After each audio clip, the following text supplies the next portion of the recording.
তো এখন আমরা আলোচনা করব প্রাণীর সংগঠন ক্রমমাত্রা নিয়ে। চলো শুরু করা যাক। সংগঠন ক্রমমাত্রা হচ্ছে 4 ধরনের। প্রথমটা হচ্ছে কোষীয় সংগঠন ক্রমমাত্রা। কারণ কোষীয় বলতে কি বোঝায়?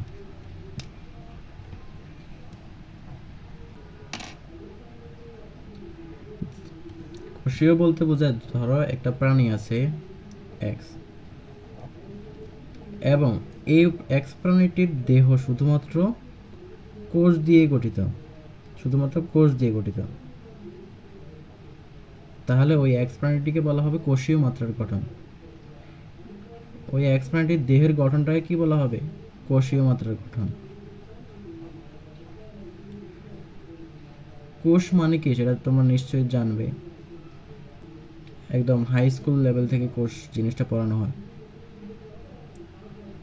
কোষীয় মাত্রার উদাহরণ হচ্ছে পরিফেরা পর্বের প্রাণীগুলো। কোনটি? পরিফেরা।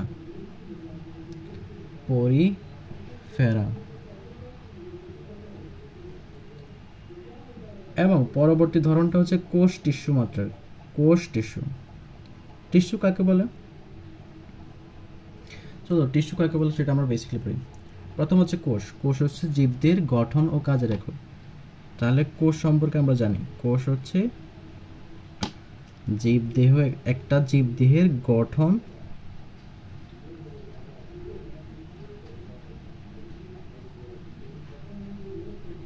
ও কাজের একক। এবং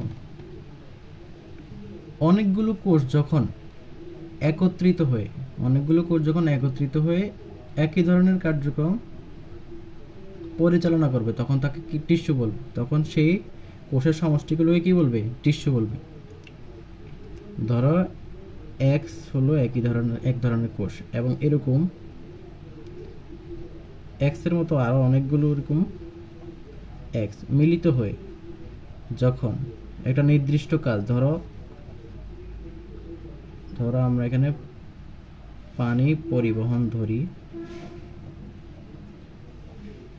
ধরো এক্স হলো এমন এক ধরনের কোষ, এই এক্স এর মতো অনেকগুলো কোষ যুক্ত হয়ে এই পানির পরিবহন কাজটি সম্পন্ন করে। অর্থাৎ অনেকগুলো কোষ একত্রিত হয়ে একটি নির্দিষ্ট কাজ সম্পন্ন করবে, তাহলে সেই কোষ গুচ্ছকে বলা হবে টিস্যু।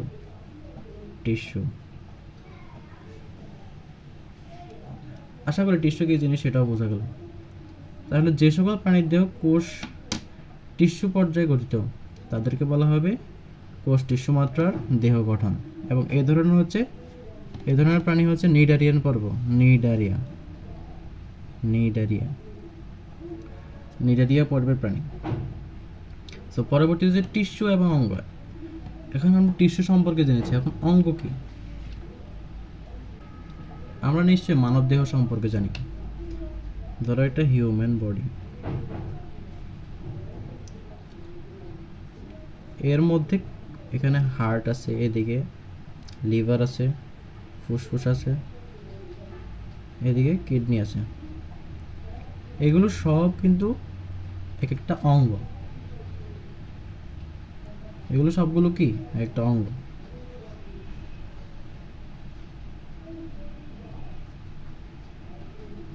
এই অঙ্গটা একটা, ধরো হার্ট যেটা আছে এটাকে নির্দিষ্ট একটা কাজ করে, অর্থাৎ রক্ত পাম্প করে। তাহলে একটা অঙ্গের একটা নির্দিষ্ট কাজ আছে, তাহলে অঙ্গ জিনিসটাও বোঝা গেল। যে সকল প্রাণীর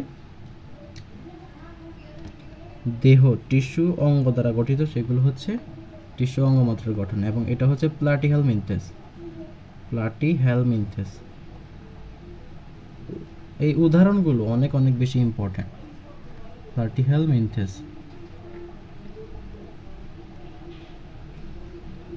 এবং এই টিস্যু অঙ্গ মাত্রার গঠনের মধ্যে কয়েকটা ওয়ার্ড দেয়া আছে তোমাদের বইতে, যেমন চক্ষুবিন্দু, প্রোবোসিস, জননাঙ্গ।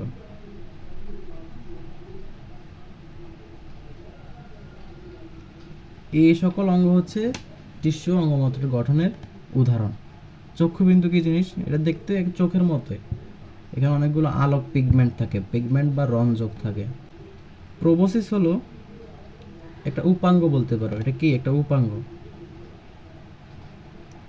যেটা মুখে থাকে নর্মালি এবং এটা বাইরের দিকে বর্ধিত থাকে। বাইরের দিকে বর্ধিত থাকে।